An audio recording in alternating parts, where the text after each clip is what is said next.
These guys joined us last year, and we had a lot of fun. Now, louder. I can't hear us. Your meat shows up louder. Wojciech's jumping up and down. We gotta raise the audio levels. Get the microphone. Where's the microphone? It's not wireless, but yeah, I can see. Really? You guys need a mic? It's also a we don't need a mic. Come on. Can you hear us? They can hear us. Okay. All right, we're fine. So we started this, and basically we're just going to tell you how we got started, how we've solved some problems over the years. Both of our groups have been doing their shows for about 2.5 years or so. Yeah. And there's an interactive rule for this session. If you'd like to explain it, since you were the one that dreamed it up. All right. If you go to a wrestling show, there's a very basic wrestling maneuver called a chop. Backhand chop, right like that, right to the chest. And whenever you do it, everyone pays homage to Ric Flair, who always does it, and he says, "Woo." Okay? Now, we put an interesting little interactive spin on it, and that's, and please, for the love of God, don't do this too much.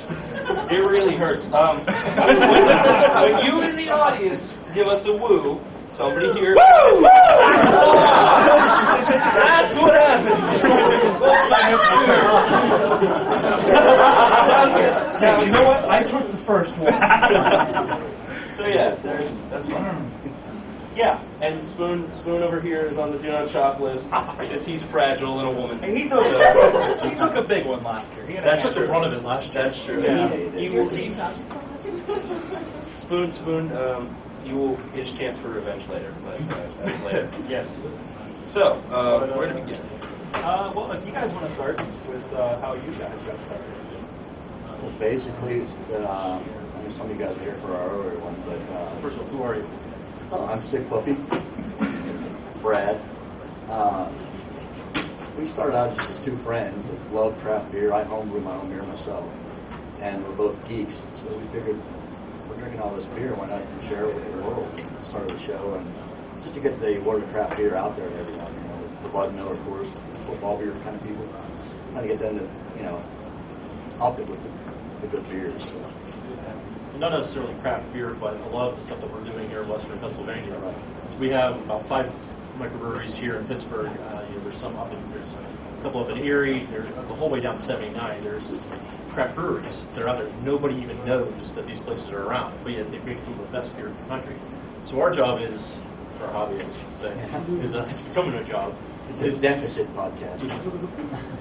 Is to promote beer in Western Pennsylvania and also promote Pittsburgh as a city, saying, hey, this is a great place. This isn't Steel Town. This should be one of the hot spots for craft beer and also for new media, for podcasting, for whatever it is. Pittsburgh's grown up since the days of the steel mills, and we want everyone to know that. And through our show, we talk about the places that we like to go to and different things going on around here, so that people can find out about it. You guys? Well, we started. I actually do a little bit more than the Mayhem show. Who are you? I am Michael Sword. That's my name tag off. It's safer that way. Yeah, probably. Actually, my first big project was Western PA Juggalos. That actually started here about 2001. WesternPAJuggalos.com, and we were running a Shoutcast radio server, just playing music, doing whatever. I had a bunch of people on there, and I would do a wrestling show on there. Oh, come on, guys. Presenting. What's happening here? What do you think's happening? Come on, Mr. Stoke Monkey, presidential candidate. Come on.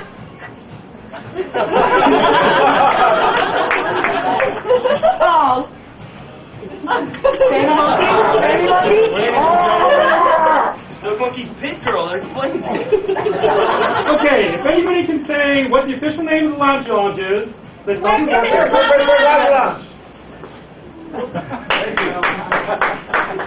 Thank you. Vote for Stoke Monkey.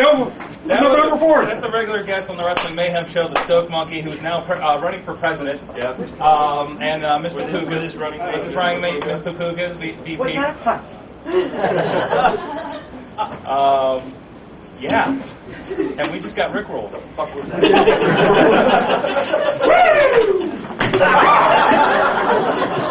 I was aiming for him. thought that'd be louder. Where was I? Oh, Shoutcast. We were doing a radio show, and I met this guy, and we decided we were both wrestling fans, and really talked to him for like an hour at the party one time about professional wrestling. And I was just getting into the podcasting concept. I think I was listening to This Week in Tech. I was like, hey, let's start doing one about wrestling, you know? And to answer everybody's question, yes, it is real. It's entirely real. Everybody knows it. Yes, definitely. Especially the stuff. Totally real. And eventually we grew as this guy just kept bringing strangers over to the show that never left. 2.5 years later. I had a lot of friends who were into wrestling, and I had the same great conversations out of a sword with these people, so I brought them over, and we had Steam Machine, who didn't last too long, and Chad the Shad, who recently left us. Not dead, but but we currently have myself, Sorg. Chachi he'll call in from time to time. Yeah. And we have V-Rock here. Miss Papuga calls in as our MMA correspondent. We have Mayhem Missy and also Doc Remedy, who are also not here this weekend. Yes, they're Chad the Shad and Doc Remedy are actually somewhere else. I think in Is there a wedding or something around? By a fellow named Angry. So I don't. Yeah. I can't imagine what kind of wedding that's going to be. So we started off on Twitch Pod. We started out with nothing. Yeah, pretty much. Yeah, we started out me and him talking in the studio around like 2 desktop microphones, and like you said on a Shoutcast. Yeah, So. yeah, and I just recorded it and started tossing it on, trying to get in iTunes and everything, and eventually. Woo! Don't stop talking. Oh,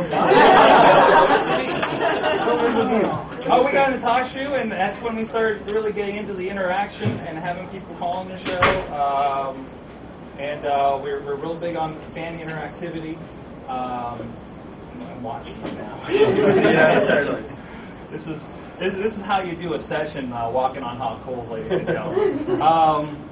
It's just kind of grown, and we get the fans more involved every year. So yeah, we tell all our fans, write us emails, send us things. We'll read your emails on the show. Excuse me. You guys coming on through Skype? We use Skype sometimes. Sometimes we haven't had good luck with Skype, so we don't use it on a regular basis. Usually it's just my cell phone. Skype usually works really well when I'm sick or tired and can't leave my house and just. We also have an issue that we moved everything to the basement, and my wireless isn't too strong down there. I still get block TVs and drops from time to time for the live feed, so I need to fix some things. But there are definitely things we want to do, because I know I've seen a lot of podcasts that have several people across the country running on Skype, and it sounds like they're in the same room. So, but yeah, it's like I said, we'll tell them about the kind of equipment we use. Kind of equipment? Yeah. Because like I said, we started on just desktop PCs with desktop microphones. Yeah, and we really, luckily I was starting to Raptor at the same time. It now has its own podcast called the Crowdcast at monkeyflingsfoo.com. That's actually, the Stoke Monkey came from a prop from our live show. Speculation. You're sick? You good? You're gonna flash me. I hear the noise. I'm scared. I'm scared.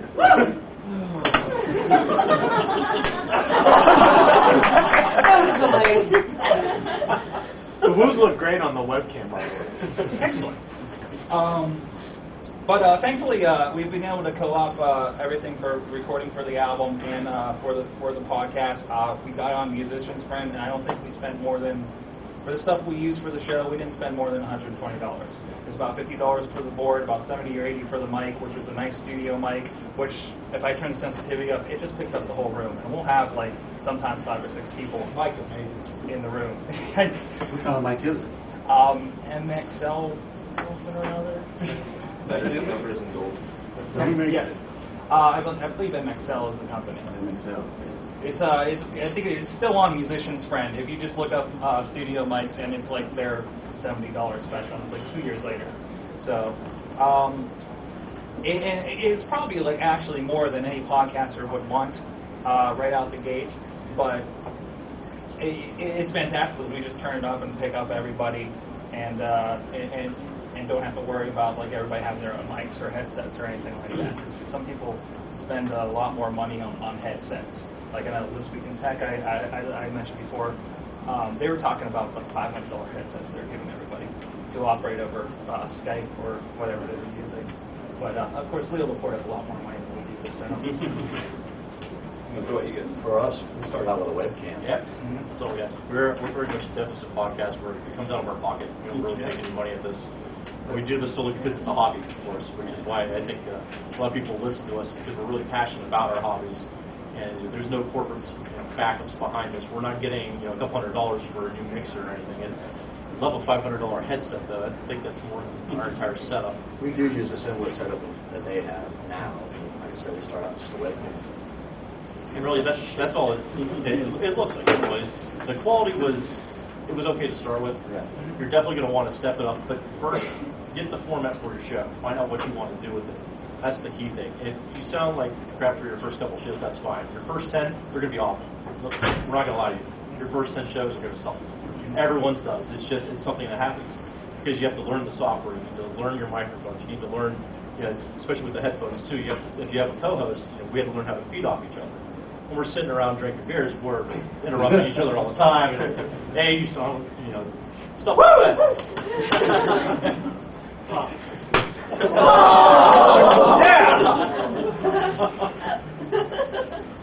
If the first couple of shows don't come out that great, don't worry about it. Everyone goes through that whole process.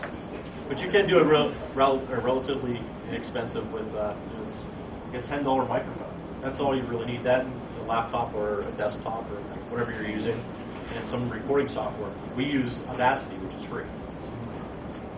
Feasibly, you could start a show for $10. It really doesn't cost that much. And there is a little bit that goes into figuring out all the editing and how to put the show together. Not everybody's blessed with being from an audio-video background. I'm from a multimedia background. I still have to learn audio a lot to be able to tune this thing. And there's still points. There's still times when the show doesn't come out like completely perfect because there was some sound running in the background I wasn't aware of. And I do a quick edit on these things and get them up the same night just to keep that.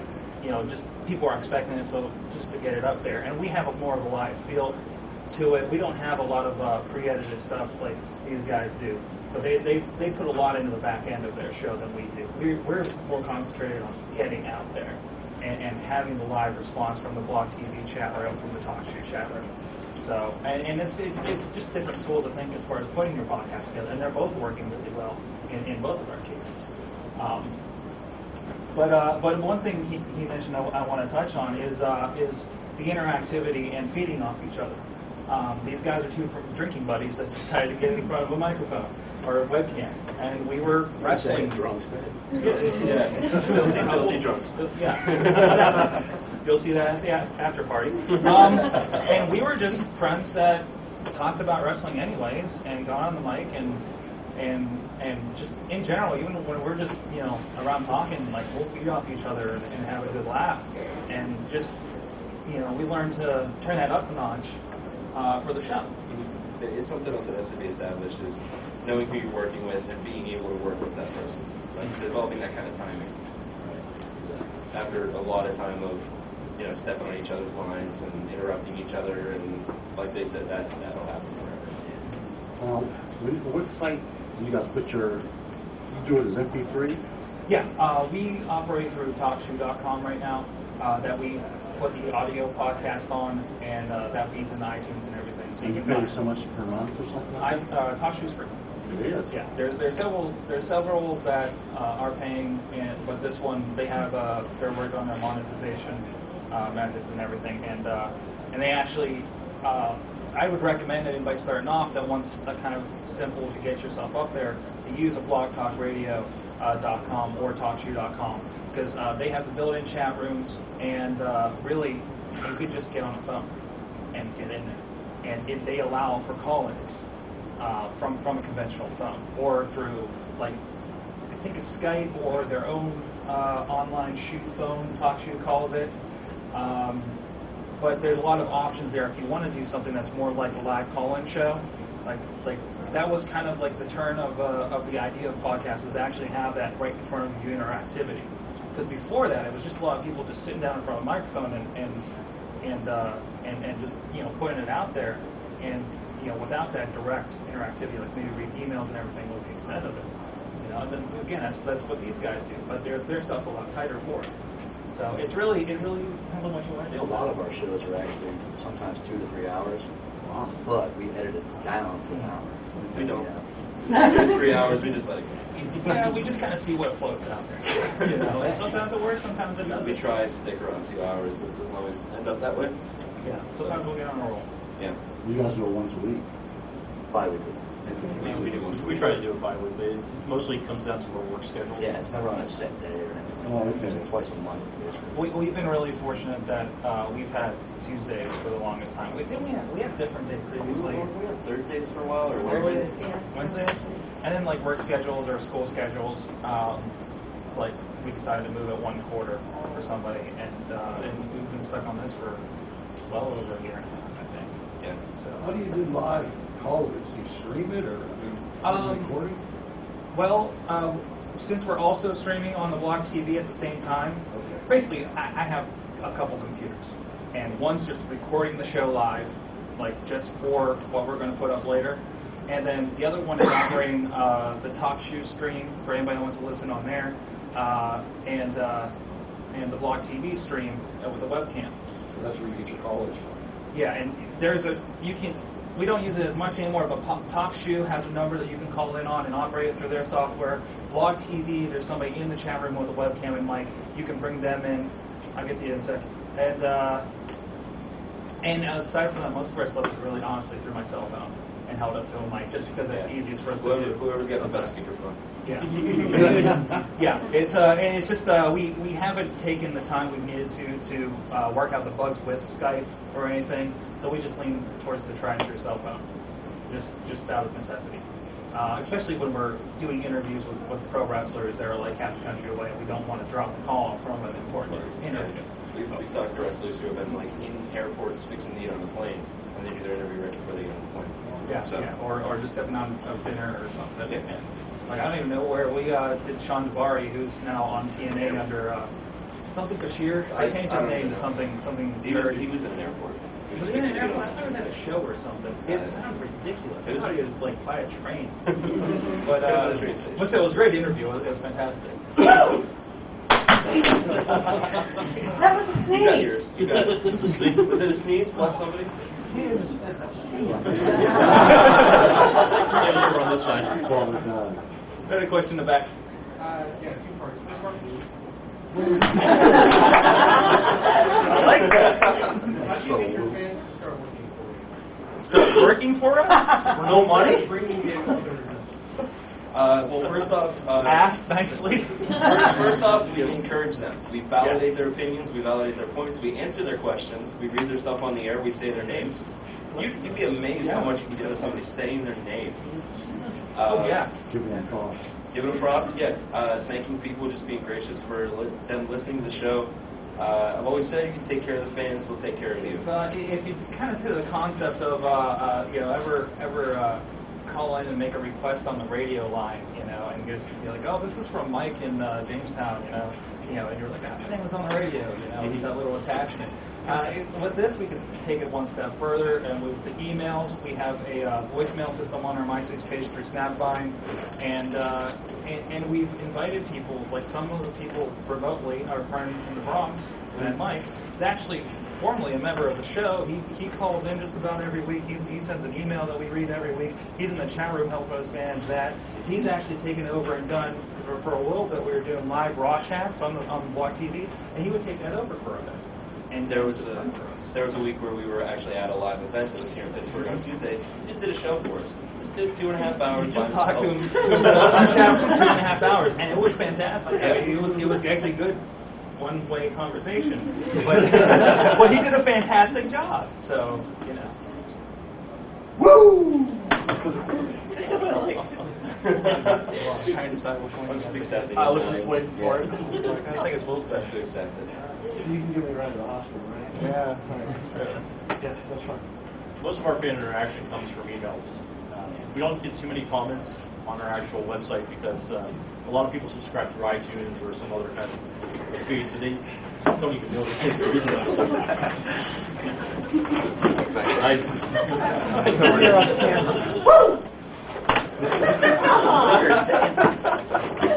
Hey, get like don't break me.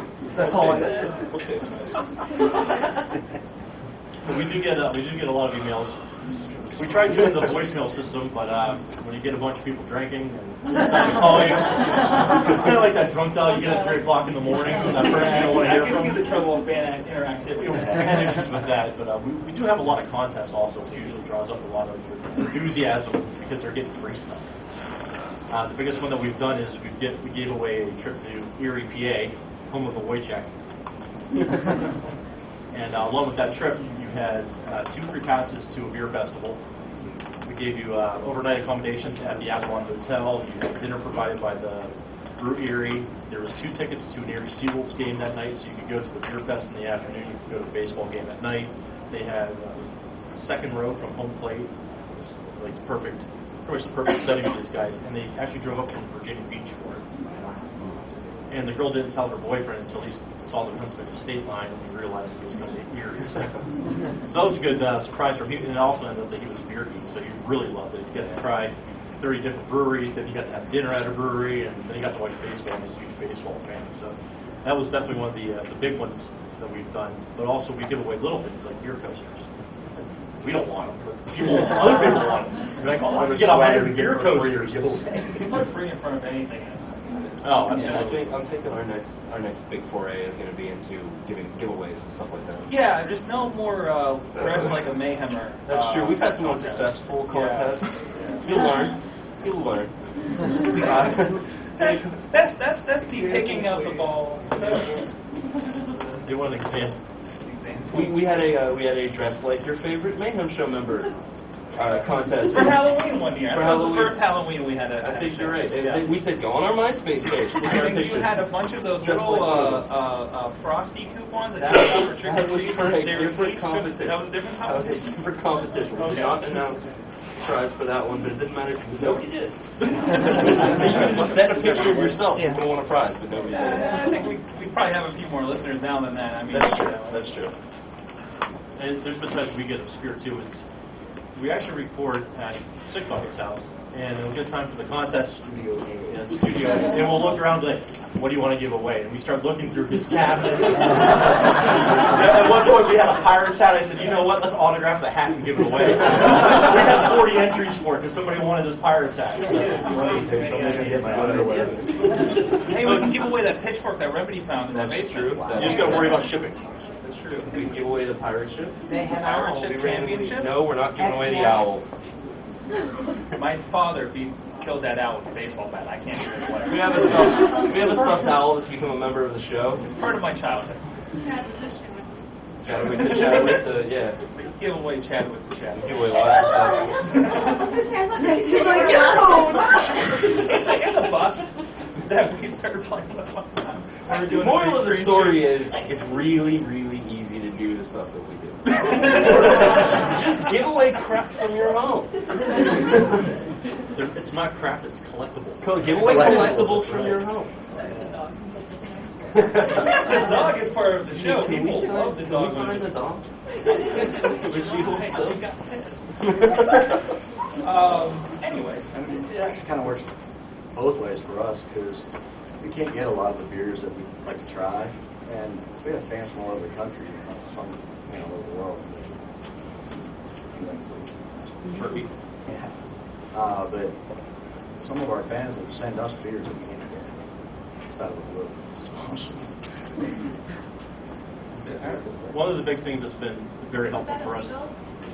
No. No. I think it's wine.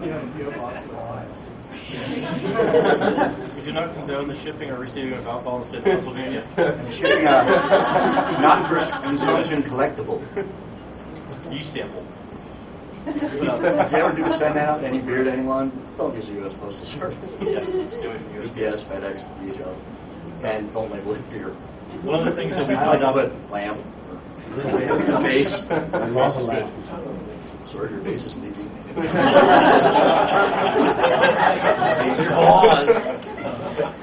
Okay, I have an anonymous question from the Sikkim chat.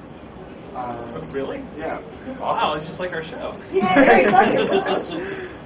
This person wants to know if any of you have been involved with a drink called a 649, and can you explain it? Well, I believe there's a video on podcamppittsburgh.com that explains Yes, it. What we're do you want to supposed to know? learn it. See you back there. Serve them tonight. Good. He's mine. So can you explain what the 649 is? 649 is based on a Canadian lottery called the 649. And you go to the bar and you look at the shelf of the alcohol. You take the sixth one from the left, the fourth one from the right, and the ninth one from the left, or wherever they may be. Pour them in one glass and then chug. So we will be drinking that tonight. You won't be forced. Don't let them scare you. Last year it was Sambuca, vodka, I think, and tequila. Yeah, yes it was. Yeah, it's tasty. That's why, yeah, go look at the video. And we'll explain why. That's why these two shows should be together. Are you kidding me? This is completely dangerous and not safe for anyone. Since we're on the topic of bad alcohol. Wait, I've got one more quick from the chat room. Pit Girl is in here. Pit Girl says, "Woo!" Sit. No. I felt that. Mayhem show. You don't rhyme. Just get it worse. He's joking. Okay, I'm good. No, I just... God. But speaking about bad alcohol and everything else, one good thing that you can do for your show is any kind of little shtick you can find for it, a little quirk that you might have is always a good thing. Someone always wants to know about it. So for us, yeah, besides the fact that we're idiots, but we filter alcohol. We have this device called a Great Kangaroo personal alcohol filter. And every once in a while when we do videos, which it started as a gag a long time ago, and it picked up. People loved watching us filter alcohol for some reason. We even did it on our show when it was over. on our show, Let's see what we can do with this crap vodka. So basically what you do is you put the crap vodka through the top of it, and then there's a charcoal filter. It's like it's a Brita for alcohol. And then it purifies it, and it takes the sting away, it takes the hangover away. So we did that once as a joke on our show, and people were like, how do I get one of these things? This is the greatest thing ever. You gotta be kidding me. This stupid little thing that we did for like 10 minutes, everybody wants to get one of these. So we actually ended up talking to the maker of it, who saw our website, and he's like, hey, I heard you guys talked about it. Why don't we get something started where people can buy it through your website, or have them, buy it through my site and give me credit for it. So then all of a sudden, SIDT got on the map because of this this little joke that we had that was 10 minutes long. People picked up on it. They're like, let's pay attention to this. See what these fools are going to do next. It was something as simple as that, and all of a sudden our name started to get out there. We never really publicized our show. It was just us hanging out, threw it on iTunes, and somebody found it. Hey, they found it. That's great. There's 100 bajillion other beer podcasts that are out there.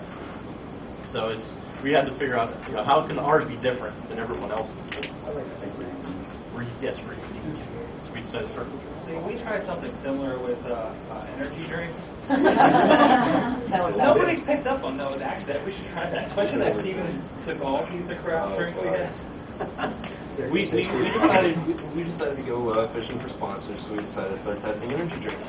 We buy them at, wherever we could. And Sometimes we call their hotline on we did that, on their can. No, I don't think we've ever talked to a human. No, it's always a machine, or it tells us if we are pregnant or have a heart condition, we should go directly to the hospital. That's correct. But we test and we rate them, and the worst ever, hands down, is Steven Seagal's horrible death energy drink. It tastes like burnt feet with black cherries. You had the Hogan one? Yeah, we had the Hogan one was It fine. was very fruity. That one was very pretty, yeah. It was like pineapple. It was weird. Yeah, well, yeah, like she said, the only segment to really come of it is Doc Remedy smash that can. In which case, after he empties it, he smashes it all over his face. And he's only actually made himself bleed once. Yeah, just like 2 weeks ago. Too recently, yeah. Amazing. He's nuts. Head like a rock. But you know, the other little segments like that, like the Soap Monkey, that are reoccurring for us. Just little gags. For a while we had. Fighter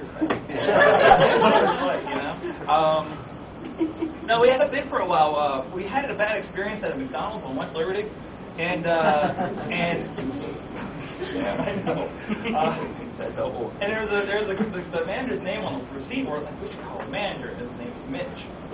We called him, and it was largely disappointing. It was disappointing. It was just like, oh, how can I help you? He didn't really care, and we didn't really want to push him. We didn't want to ruin his night worse than all it was working at McDonald's. So we had the call done again, the way we wanted it to go. Right. And McMitch's was born. McMitch's. Pretty much a totalitarian food Nazi. That was very. He was very abusive to his employees. He would lock them in freezers, and he was on the run from the FDA. Yeah, it ended up. The last we heard from Mitch, he was in Cuba, waiting for Castro to kick off. That's right. And that was it. But just like little recurring things like that people can get into. For us, it started out with me drinking an 8-year-old beer, trying to.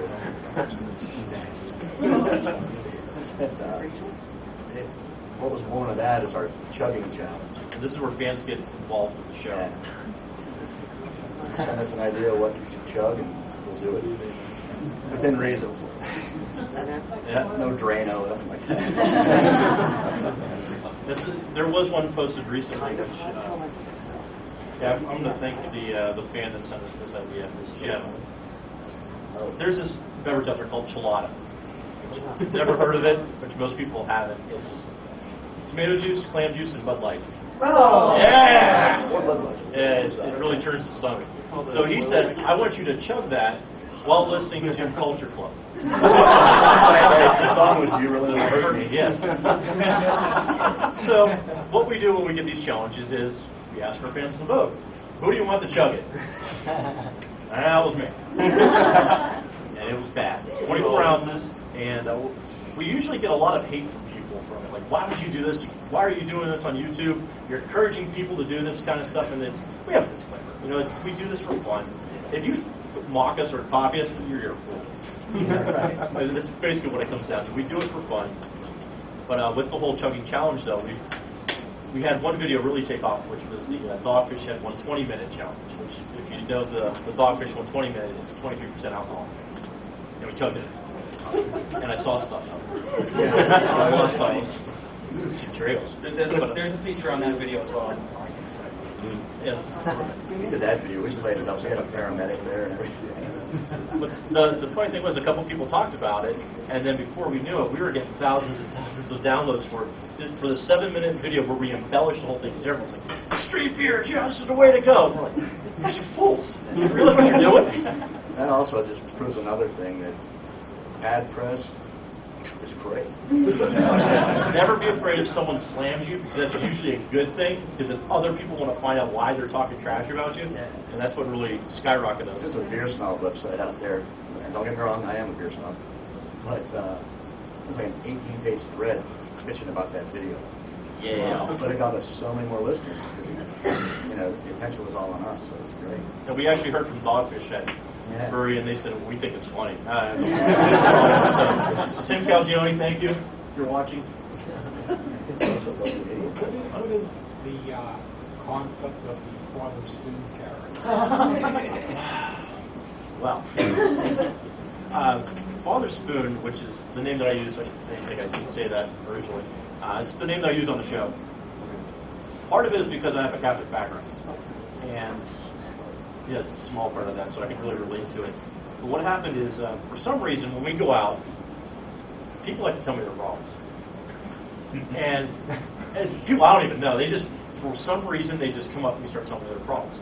So one day, I finally had enough. I'm like, you know what? Take a shot at that, and you're forgiven. Everything's fine.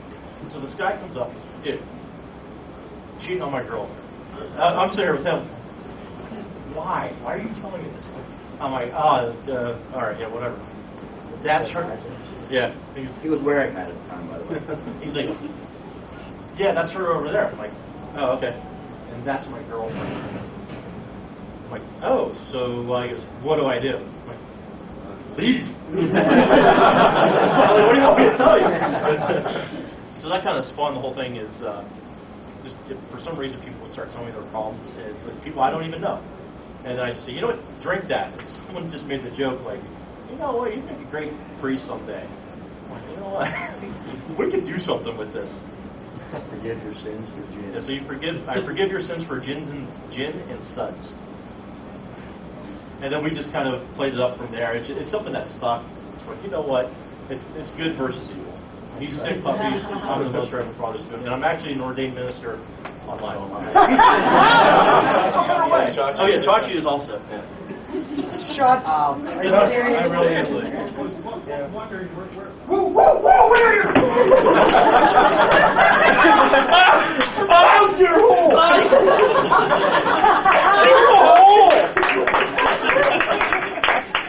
Do not defend against me. I was wondering, where do you guys see your podcast going next? Start the hospital. It's hard to say. When we started this, honestly, if we had 5 people listening, we were fine. It is we had 5 guys that we work with. Once we started to take off, we ended up, we were on G4 Tech TV. We've been on DVE. We've been on, been in Draft Magazine. We're in Go Magazine. We're in Flavor Magazine. It's just, people started picking up on it. And we really didn't know what to expect. We weren't expecting any press. You know, if we got like a little blurb somewhere, we were fine with I that. think for you guys, it's really legitimized your podcast. If there is such a thing for you guys. And also, I picked up stuff on the side writing beer articles. So that was really a cool thing that came through the whole thing. Now, we do have an explicit tag. Because as you're with your friends, you have a couple drinks. Explicit tags. Yeah, kind of start swearing. It kind of have to be that way because try and be ourselves. I mean, it wouldn't come across right if we weren't. So I think that's all mistake. The biggest thing that came out of all this, though, is last year we were a finalist for a podcast award, Food and Drink. And we find out tomorrow. I think tomorrow night we'll find out if we're finalists for 08. So if we are, vote for us. Yeah. Woo, woo, woo! I was just ready for it. All right. He's going to throw on your shoulder and injuring me.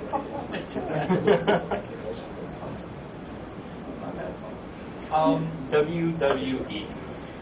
We get a lot of local independent wrestlers. We've gotten wrestlers from TNA, Total Nonstop Action, which is the other federation that has a TV deal. We want to get people from, more people from Ring of Honor, and we want to get guests from WWE, the big group. Yeah, we're again, kind of legitimize ourselves. We want to kind of start pushing to hit the big interviews like that, talking to people that are bigger in the wrestling game. I mean, we're just fans, and that's what I hope that pulls us apart from other wrestling podcasts. Because 9 out of 10 times, if you go look for a wrestling podcast out there on iTunes, it's really just some fan bitching about stuff or whatever. And we bitch about stuff. They haven't updated in like a year. Yeah, that's it. I mean, the only thing closest to us is one called Wrestle Crap, where they just make fun of stuff for like an hour and a half. And they have book deals. Yeah, and they have book publish deals. books. They have 3 books. So we're going that way? We're hoping.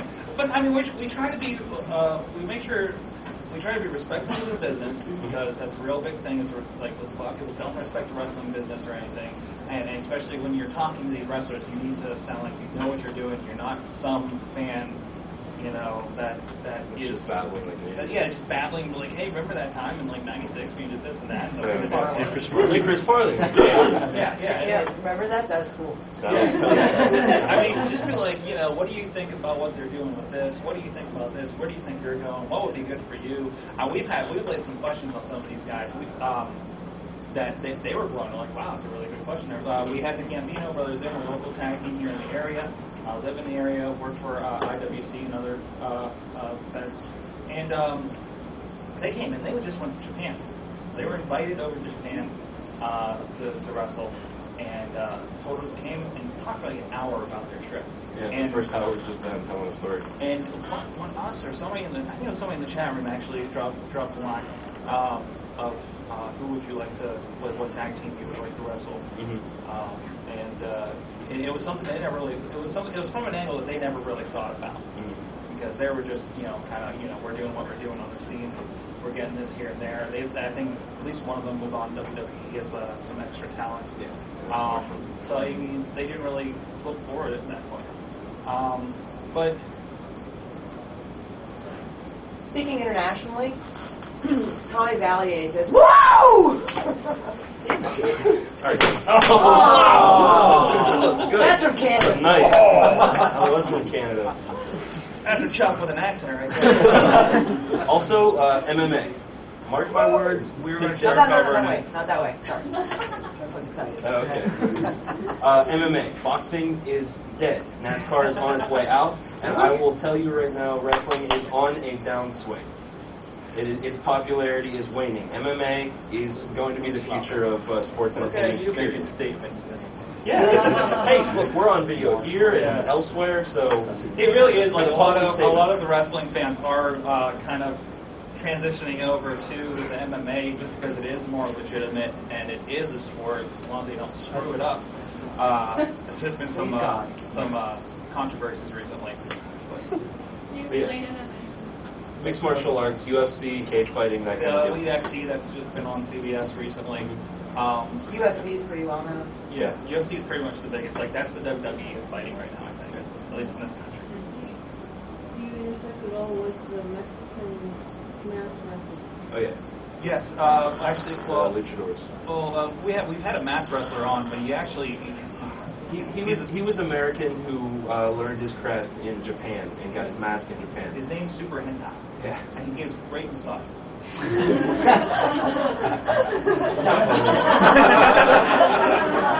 Why would you?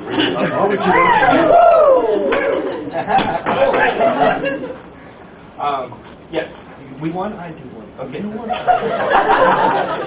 have an agreement over there? No. Well, basically, a lot of the wrestlers that we interview, like we said, the Gambinos went to Japan, but we also have wrestlers who've been to Mexico, travel all over the world. We haven't interviewed any specifically, luchadors trained in Mexico, but I mean, if you know anybody, we'll talk to them. Yeah. And every now and then there are like Japanese and Mexican guys that come through like the local guys, and that's where we get a lot of our interviews. Is going to these shows. We're pretty good with the guys, and a lot of the local guys come on our show. And when bigger people come through, like we say, hey, how can I get a hold of you? And we're actually going to be taking steps here in the next couple of months to start pushing to the Ring of Honor, which is the hottest independent, the ones without a TV deal in the country. Yeah. They tour all over the place, and they actually just got about 6 months ago or so a pay-per-view deal. So they're starting to come up. And their people are still accessible, and a lot of them do wrestle here locally. A lot of them from here, actually. So that's one of the venues we're trying to explore as far as getting people in to talk to. Because I mean, these are people we respect. We want to talk to because we respect them, and they're the people we look up to in the business. So basically, it's all who you know. Because there's wrestlers out there that we could send them checks for $5,000-$6,000, and they'll come on our show not knowing anything about it. But every interview we've gotten has been on merit and word of mouth. So, and we haven't really had people asking to be on the show. Yeah, at least amongst other people. Or hey, when am I going to get on the show? Well, when do you want on?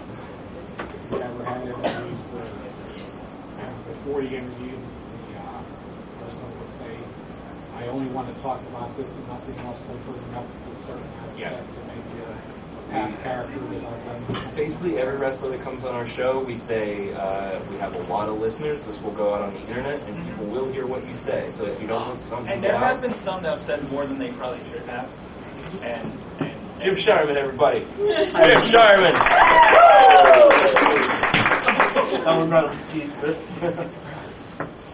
But no, yeah, we need a reference. Yes. Any more questions before we take off? Back here. Yeah. Ooh, I hate That's a that. good way to end. Ooh, Bret Hart. Bret the Hitman Hart. For me, at least, that would be a dream. Whatever one's in my glass. One in front of me. Oh, that's Best beer in Pittsburgh. That's hard to say because there's so many good breweries in Pittsburgh and PA for that matter. East End Brewing Blackstrap Stout. Yeah. Blackstrap. I would have to go with that myself. Yeah. And Scott Smith makes some really excellent beers. East End. Of course, my favorite. My dream interview would be like Greg Koch from Stone Brewing. Sure. I'm kind of tied on my favorite interview that I'd like to do between Chris Jericho and Mick Foley, because they're both done a lot in the business, and I think they both would be great interviews, especially Mick Foley. So Mick Foley would definitely edge out Chris Jericho on that. They both written really entertaining books, and I've heard some interviews, and they would be fun guys to talk to, and you know that they would treat you with the respect that you give them. Right. So, we hope you guys have enjoyed it. Yes. We got one last thing for you. Like I said, Spoon is on the Do Not Chop list. And because I actually chopped him so hard last year at Podcamp, I gave him heart problems. So now he... Sure, yeah, we'll go with that. He gets to extract his revenge on me now. It's So. not the bacon or all the beer I ate. 3! Woo! All right. That was good. I got blood.